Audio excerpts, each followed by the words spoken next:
Hello. Hi, How are you? I'm great, thank you. How are Good. you? I'm good, thank you. If it starts ringing, I could mute myself very quickly and then like pretend it's a pause. Or I can leave it in for comedy effect.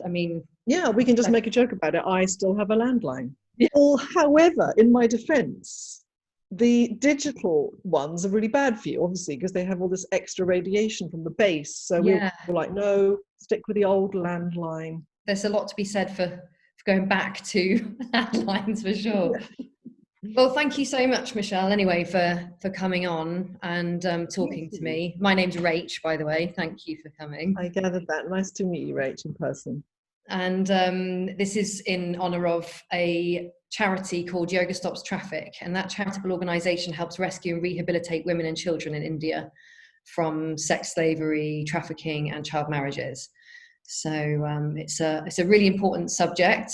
But also it's amazing that yoga is actually doing something about it. So we've created this whole online event that is supporting this action. So it's great that such amazing figureheads like yourself can come on and be part of it. So thank you No, so no, much. we're delighted to be part of it. Excellent. So basically, it's International Women's Day today as well. So I just wanted to acknowledge that and say thanks very much. Cheers. Well done for being a woman. When it comes to yoga and sort of teachers and gurus and heads of yoga, it's traditionally been men, and you are one of the most amazing people because you're a woman, but you've done so much for equality and inclusion on so many levels. And I didn't know whether you could say something about your journey as a woman in yoga, your experiences or something to note potentially. Yeah, thank you. Well, I've been teaching, this is my 27th year that I've been teaching. I actually had to try and remember that for you because I just sort of put it out of my mind. Um, and I mean, I kind of just walked into it without really knowing what I was doing. I moved back from Los Angeles to the UK in 1995. I've been for a few years. And I've been doing Bikram yoga there, and I'd healed both my knees during it. I needed knee surgeries, certainly on one knee and probably on both. And so my initial reason for teaching was I knew loads of martial artists like myself at the time who were having surgeries. And I thought, oh my God, you can actually heal injuries with this. So I started teaching in a school hall and looked around for anything else in London. 1995, it wasn't nearly as a broad choice as you have now, and did go to, whatever classes were around. Didn't feel anything quite ticked my box as far as that was Bikram back then. It was nice and fiery, and it was like hard and challenging, etc. To cut a very long story short, after about 6 years of teaching in rented places, I even knew back then, even though it wasn't my own yoga method and my own style, I knew even back then that I didn't like the way yoga was being kind of represented in magazines and papers and commercials, even not that there wasn't much of it back then. But even then, I found some of my old flyers from the late 90s, and I just was photographing people that were in my classes, and an odd bunch we were. So I just wanted everyone to feel comfortable. And even the last 15 years or so, you go out, you talk to people, and mostly normal people you talk to, say they wouldn't feel comfortable coming, Yeah. which I found horrifying, actually. So I thought, well, what are we all doing wrong? And I don't know. I think it was just a bit laziness back then. It's much better now, but the yoga magazines back then, it was always a skinny white girl. She was always, it wasn't even a yoga practitioner. It was usually just a model, which is why I counted once in one of the yoga magazines. It was 50 photographs of a skinny white girl in a bad cross-leg position going like this, because they're obviously not a yoga practitioner and they don't know any poses. And I thought, well, this just is wrong. Yeah. So once I switched to all my 4 studios, I've been working on my own yoga method for many years because I didn't feel back then that there was anything out there that really was inclusive. Yoga says it's inclusive and it's for everyone. Well, yes, it is, but it's not, if the teachers don't know how to teach all the different body types, all the different ages, and all the different injuries, or just like really stiff and unfit. Those were the people that said they didn't feel comfortable, and men didn't feel comfortable. They think it's going to be all girls and they'll be in the back and they'll, you know, be singled out. So in order to sort of further, my sort of ethos to myself was, I want to open yoga to a wider audience. So that doesn't mean just posting pictures, or I actually don't like us posting pictures on Instagram of people doing amazing poses because it's off-putting to the people I'm trying to help.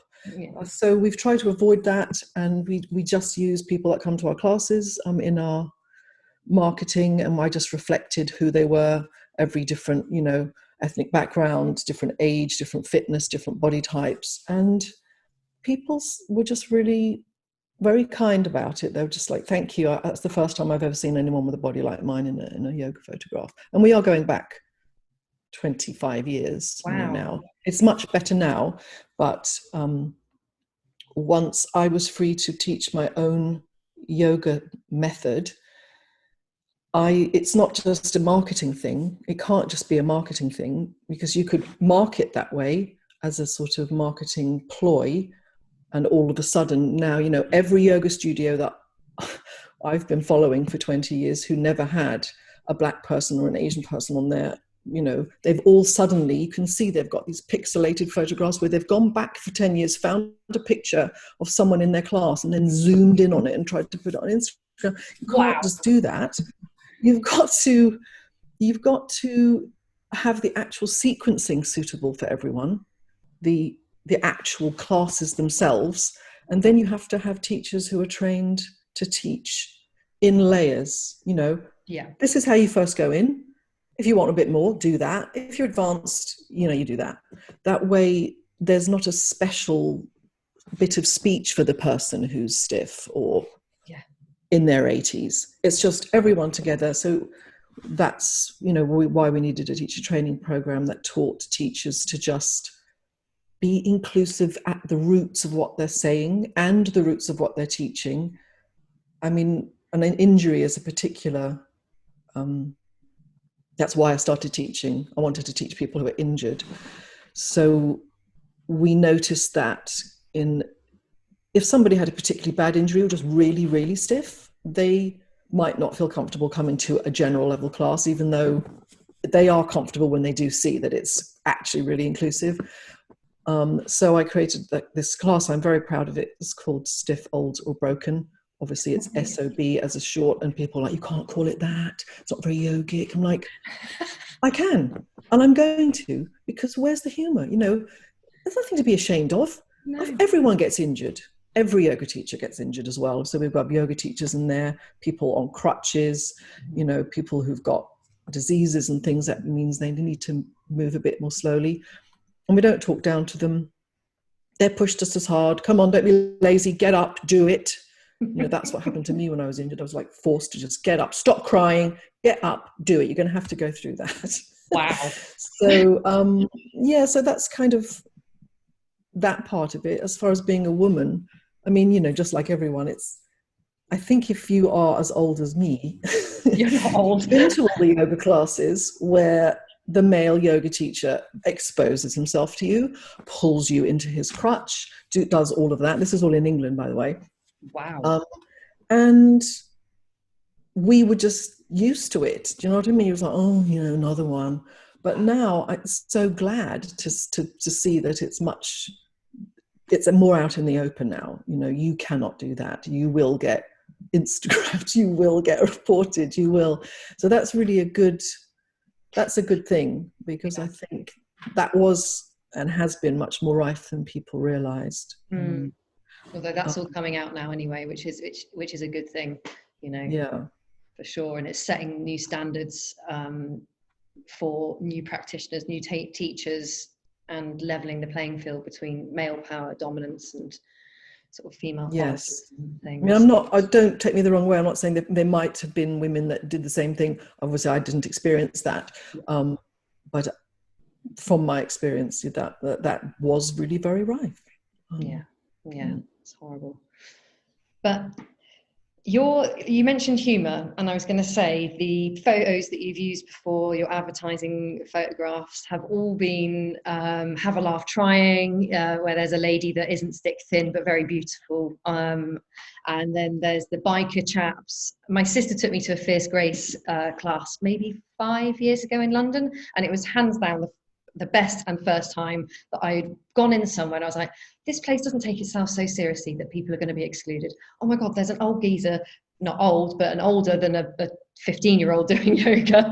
I'm exaggerating, but yeah, like someone who's not really young doing, you know, like you said earlier, a cross leg position, not super flexible with his knees kind of up like this, you know, and it was amazing because like my dad would never go, men felt very excluded, and people of color, like you said. So I was super pleased when I saw that, because everything I've been trying to work towards in yoga for a long time was along those lines. And thank you. That's lovely to hear. So I mean, I was just thinking, you know, that even when I was in the yoga, I've been in the yoga industry for a long time, and I practiced for 5 years before I started teaching. So it's over 30 years. And I'm a skinny white girl. And I have been to many yoga studios, even when I was like, you know, at my most sort of heyday in my fitness and everything like that. And I felt really intimidated. The white and the Zen and the Buddha and the candle and then whispering. And I remember once, me and a friend, we walked to the yoga studio. We were having a good old giggle about something. We opened the door and immediately we kind of felt like we had to like not be who we are anymore and be really serious. And I thought, well, I'm a skinny white woman, you know, and I feel really intimidated, and I'm a yogi. So I can't imagine how anyone, you know, from a more minority group would feel, not feeling represented and going in. And I just, when I opened my own studios, I was like, what's yoga for? It's about walking in the room and just exhaling, just thinking, oh my God, I'm so glad I'm here. Not feeling more tense. So we specifically removed all of that. I mean, it's not nonsense in the context of spirituality and temples and sacredness, but it is out of context in a yoga studio, as far as is my opinion, because unless you're going to teach what all that means, and people have actually signed up to that kind of practice, then it's very unfair to impose that on people, and they feel uncomfortable and they vote with their feet. And so we, you know, our yoga studios they're very friendly. They look more like a sort of, I don't know, like a friendly boutique hotel lobby or something like that. You know, they're not stark. And we wanted people just to walk in and just go, oh, you know, I've just got off the tube. It's really nice to be here, you know. So yeah, I agree with you 100%. You do need to have not just a few photos. You've also got to be inclusive with your staff and your hiring. And, you know, we were very lucky. We've got lots of men in, you know, as students and as staff members, but also we, even having looked around at how many men we have, and, you know, with our inclusivity with hiring and everything, we thought we could still do better. So we have a scholarship program now for this first one, we've run it for 2 trainings now, was for people of ethnic minority backgrounds, or anyone who felt that they had been, you know, discriminated against, or, you know, had less opportunities.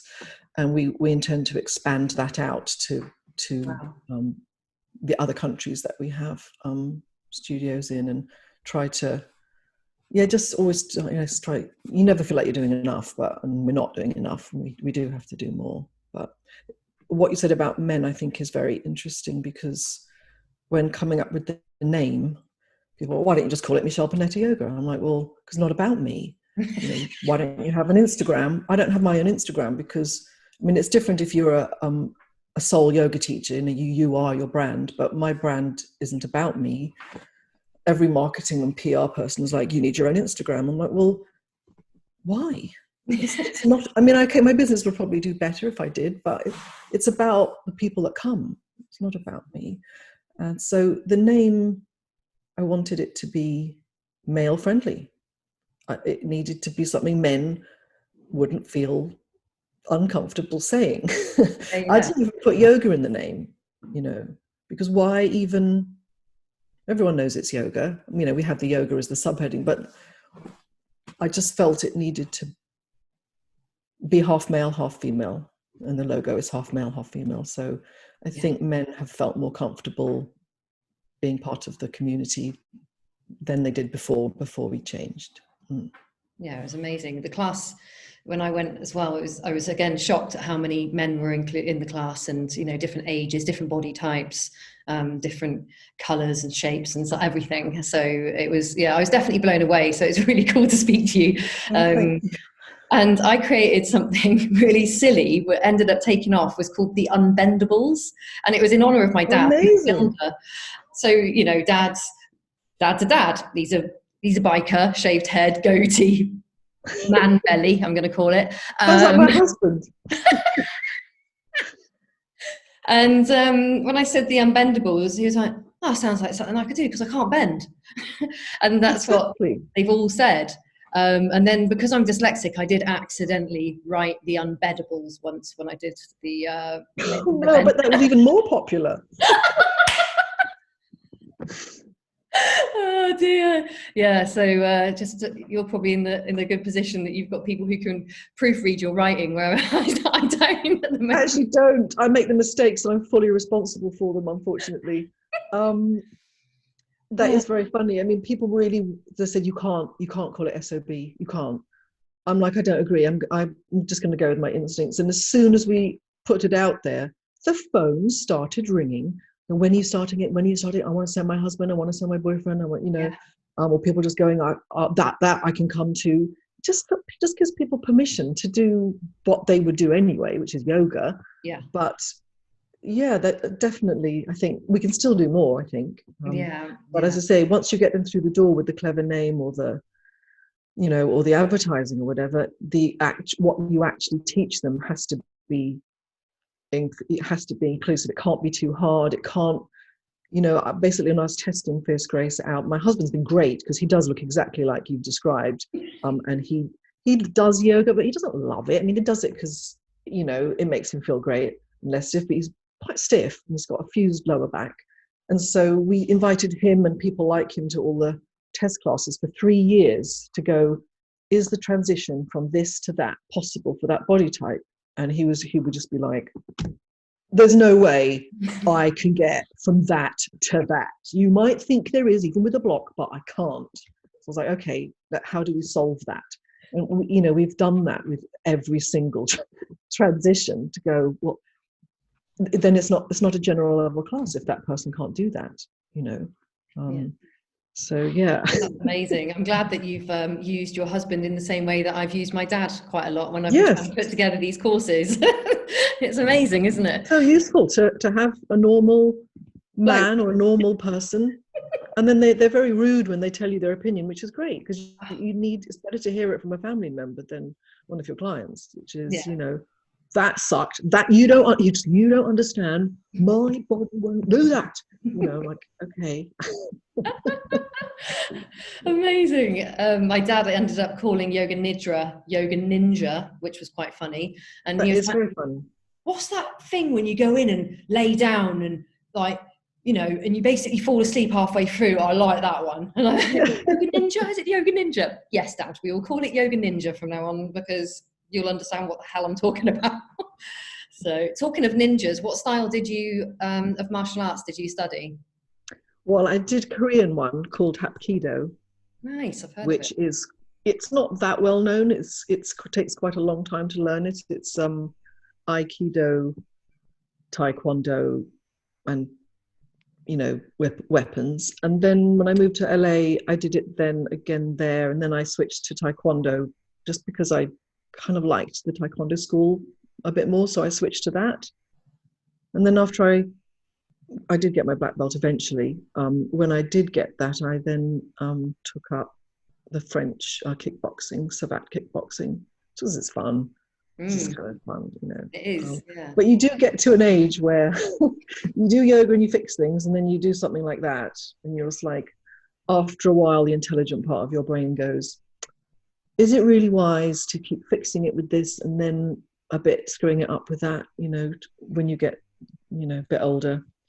So, I longevity. mean, I miss it, but sadly, I think those, because I didn't like the sort of softer version, I like the kind of hardcore one. Sad, but I think I'm too old now.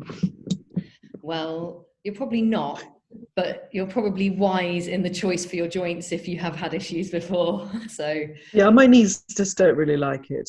yeah, mine don't either. I've done martial arts since I was about 6, and I'm 40 this year, I think. Yeah, I don't know how old I am, but that's quite a long time of jumping around. Wow, it's amazing. What did you do? I started off with karate when I was really young, and then moved into boxing when I was at university because I studied law and did boxing at uni. Then Wow. Muay Thai and Kung Fu, and I've had a couple of fights Yeah, in Thailand. So that's when your joints really do get smashed up. I really do. Yeah. I mean, I've got issues now from things I remember doing that, I did them over and over, and then I kind of forgot about them. And I'm like, okay, that's why my foot hurts, because I did that to my shin like 15 times. So, yeah, they do eventually pop up to remind. Pop up and pop Yeah. out. Yeah. Yeah. They do. And it's been an incredible balance actually to have the yoga to come back to. While I still do train. I go to Thailand every year for a month or 2 or 3 if I can. But without the yoga, there's no way I'd continue. Yeah. I do have to make a sort of educated decision on, what's worth it. What level of training? So there's Exactly. no running for me anymore. No. No, and that's even worse. I know. Just stop So running, everyone. Stop. Well, actually, it does keep the yoga studios full because you've got to fix it, but it's not good. It's just not good for you. it's not at all. So, but Tai Chi, you can do a Yang style of Tai Chi. That's I know, really I have, and it was amazing. Started off with all the slow stuff, and then he goes, "Well, do you really want to know what you're doing? You're gouging someone's eyes out. You're karate chopping them in the neck." And I was like, "Yes." oh, I Yeah, love no, it. I have considered going back to that. Where are you in London? I am, yeah. There's so much Tell me choice. where to go. I'm going to have a think and I'll message you afterwards. But there's so much choice in London. I'm really lucky and privileged that I just went to China to do it. But I don't know that we'll be going back to China anytime soon. Right? Yeah. Yeah, No. no, I'd love to. That is what I've been considering. Yeah. Great. Good. I'm glad. Don't put it down. It's so good. Yeah. I didn't know if there was anything else that you wanted to talk about in terms of inclusivity or humor, or any of or maybe a success story in terms of not only your own well-being that you've managed to help with yoga, but is there anyone, someone who basically either was injured or couldn't do anything, and then now they've, got their body back and their power back? Mm. Yeah, I mean, obviously, over the nearly 3 decades, there's been a lot, and I guess that as a teacher, that's just what you live for, really, and I can remember pretty much every single one of them, and even if it's just something small, then and that the person's happiness at achieving even that small thing. I mean, the one that pops to mind, because it's a bit more recent, is we have a student called Chris Polglaze, and he's said, don't worry, you can use my name whenever you want, which is why I'm giving his name. And he's the jungle drummer. He's like he's the top 3 jungle drummers in the world. I mean, he's got that, where you drum so unbelievably fast that you can barely hear the drum beats. He's incredible. He plays on lots of albums and stuff. He came to me because they'd said his career was over because they found multiple fractures through all his hands and arms from doing this. Especially, you got your shoulders hunched up, you're leaning forward, the muscles get really, really tight, and then you're fracturing your hands. So he was really upset about that, obviously. And so he came to us, and I think the hand stuff and the stretching and the opening and the releasing of the tissues from the neck all the way down to his fingertips, he's back drumming again, and he's very happy to talk about it. He's been very sweet and kind, and to tell people about his recovery with us. But it's that's lovely, because people don't expect to get all of that complicated stuff that doctors aren't really helping you with to resolve.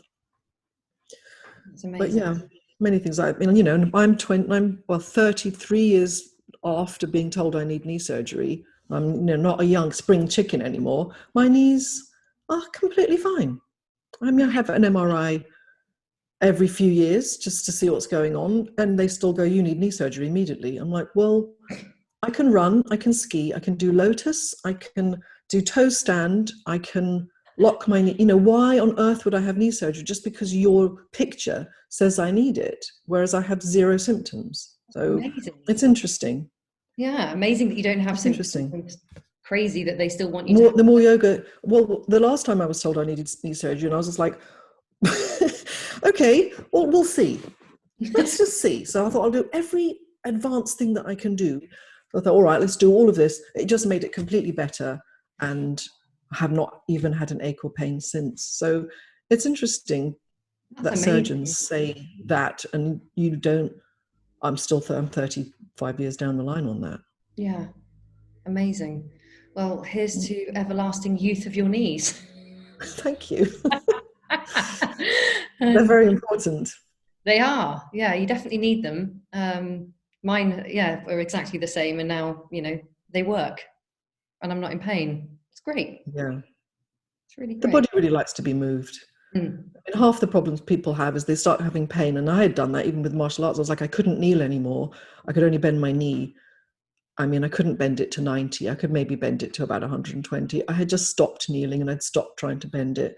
And that's part of the illness right there. It's the lack of movement. Mm. So, Agreed. yeah.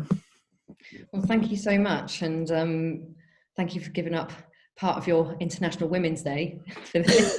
I'm actually going to go and see my mum now. So that's something for Women's Day. No, it's been delightful to meet you, to talk to you and hear what you're doing. And is there anything else I can do to help you with that? I have tried in the past to do similar things, and it's not as easy as people think in India. So be great to speak to you again about all of that. Yeah, great. Thank you so much. Thank you. It's lovely to see Thank you you. and meet you. And you have a lovely day. Thank you. Bye. Lovely heartsies.